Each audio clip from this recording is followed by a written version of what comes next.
ৰাজহত পুনৰ সক্ৰিয় হৈছিল সিন্ডিকেট চক্ৰ। অভাৰলোডেড লৰীৰ দাপত বিপৰ্যস্ত বৰাক প্ৰশাসনৰ হস্তক্ষেপ বিচাৰি স্বেচ্ছাসেৱী সংগঠনৰ স্মাৰকলিপি দাখিল। বৰাক উপত্যকাত পুনৰ সক্ৰিয় হৈ উঠিছে বৃহৎ সিন্ডিকেট চক্ৰ। কিছুদিন বন্ধ হৈ থকাৰ পিছত আকৌ ৰাষ্ট্ৰীয় ঘাইপথত দেখা দিছে অভাৰলোডেড লৰীৰ উপদ্ৰৱ। অভাৰলোডৰ বাবে ইতিমধ্যে ভাঙি পৰিছে কাটিগড় গেমন দলং আৰু ভাংকাৰপাৰৰ হাৰং দলং। বিচ্ছিন্ন হৈ পৰিছে যাতায়াত ব্যৱস্থাও। তথাপি প্ৰশাসনৰ ফালৰ পৰা কোনো দৃশ্যমান পদক্ষেপ গ্ৰহণ কৰা হোৱা নাই। আৰু এই পৰিস্থিতিত কাটিগড়ৰ 4টা স্বেচ্ছাসেৱী সংগঠনৰ সদস্যসকল শতাধিক সচেতন নাগৰিকক লগত লৈ ৰাস্তালৈ নামি আহিছে। তেওঁলোকে কাটিগড় চাৰ্কল অফিচৰ ওচৰত এখন স্মাৰকলিপি দাখিল কৰিছে। স্মাৰক পত্ৰত তেওঁলোকে দাবী জনাইছে যে ৰাষ্ট্ৰীয় ঘাইপথত অভাৰলোড লৰী চলাচল ততাতৈয়াকৈ বন্ধ কৰিব লাগে। তেওঁলোকে অভিযোগ কৰিছে যে এই লৰীবোৰ বাবে দলং আৰু ৰাস্তাৰ অৱস্থা শোচনীয় হৈ পৰিছে। মালিদহৰ দুৰ্বল দলংটো এতিয়া চৰম বিপদৰ সন্মুখীন হৈছে। প্ৰতিবাদকাৰীসকলে সতৰ্কবাণী দি কৈছে যে যদি আগামী এক সপ্তাহৰ ভিতৰত কোনো ব্যৱস্থা গ্ৰহণ কৰা নহয় তেন্তে তেওঁলোকে বৃহৎ গণ আন্দোলনৰ ঘোষণা কৰিব। প্ৰয়োজন হলে ৰাষ্ট্ৰীয় ঘাইপথ অৱৰোধ কৰিব আৰু অভাৰলোড ট্ৰাক আটক কৰিব।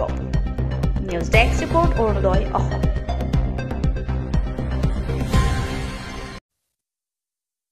আজকে আমরা সার্কুল অফিসে এসে একটা মেমোরেন্ডাম দিছি। এখানে আনিয়া মেমোরেন্ডাম দেওয়ার মেন কারণ হয়েছে যে আমরা যে ওভারলোডের কারণে আজকে যে কাটিগড়া জনসাধারণ অনেক কষ্ট।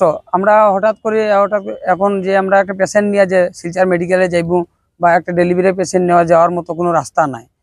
তদ্রুপ আজকের দিনে যদি আমরা এই কথা না মাতিতে তো দেখা যায় যে আমরা যে মালিডোর যে একটা ব্রিজ আছে এই ব্রিজটার অবস্থা খুব সংকটজনক। এর কারণে আমরা আজকে বাধ্য হয়ে সবে আইছি। আমরা এখানে একটা মেমোরেন্ডাম দিছি। দেওয়ার কারণ হয়েছে যে যাতে ওভারলোডটা টোটালি বন্ধ হোক, আর ওভারলোডটা বন্ধ হোক। আর যে আমরা যে কালাঞ্চরা থেকে যে মালিডোর পর্যন্ত যে উইড ব্রিজগুলো আছে এই উইড ব্রিজটা মানে কিভাবে চলে, এটা সরকারি গাইডলাইন মানিয়ে চলে না ইলিগাল ভাবে চলে? যদি গাইডলাইন মানিয়ে চলে তো কাটা স্লিপটা কে দেখার, মালিকটা কে? এখানে তো কোনো এমবিআই নাই, কোনো সেল ট্যাক্স পুলিশ নাই, কোনো পুলিশ চেকপোস্ট নাই যে এই যে কাটা স্লিপটা দেখবো। এর কারণেই যে আমরা চাই যে এই এর মধ্যে এমবিআই গেট এবং সেল ট্যাক্স বোয়ার লাগি কইছি আর বইতে লাগবো। আর যেহেতু এই যে কাটাগুলো আছে এই কাটাগুলো প্রতিশত ইলিগাল ভাবে এটা চলে, যেটা এটা টোটালি বন্ধ করা হোক। কেন 65 টন 70 টন থাকে যে গাড়ি, এই গাড়ির 30 টন 32 টন 35 টন তারা কাটা স্লিপ দিয়ে তারা গাড়িগুলো ছাড়ে। আর এই কাটা স্লিপটা দেখার অধিকার এখানে কেউ নাই। এখানে কোন পাবলিকে গিয়ে আটকাইবো? এর কারণে আজকে আমরা সার্কুল ম্যাজিস্ট্রেটের কাছে আইছি। আইয়া আমরা এই ব্যাপার কইতে আসলাম। স্যারের লাগে দেখা হয়েছে না, আমরা গিয়া অন্য জায়গায় দেখা করবো।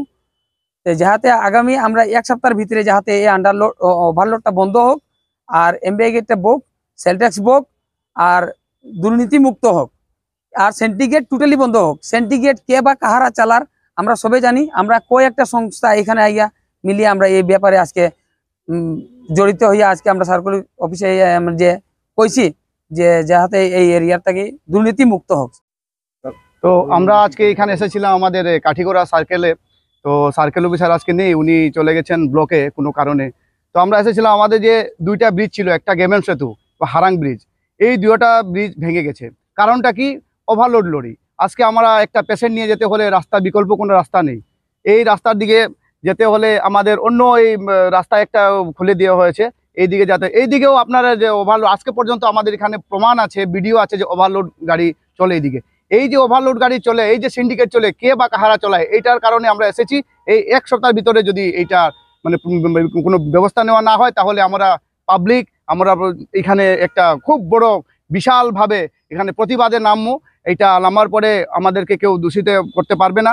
আমরা এখানে বিশাল একটা সিন্ডিকেট বসাবো, বসে গাড়িগুলা নিজে আটক করবো। আমরা এটা আমরা এখানে 3-4টা এনজিও আছে এবং আমাদের Kathigora tea wood development organization একটা আছে।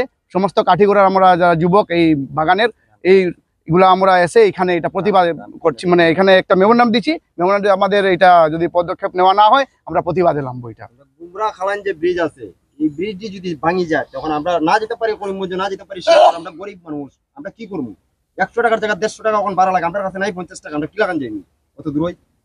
মানে আমার কাছে মানে কোনো সমর্থন নাই। এইটাই আমরা সবের কাছে মানে প্রশাসনের কাছে অনুরোধ করি। আর মানে এইগুলা জিনিস বন্ধ করুক। আপনারা আটকাক, মানে এরা আটকাইছে আমরা মানে যত যেতে পারি সাধারণ মানুষ এই ব্রিজ যত না ভাঙে। যদি ব্রিজ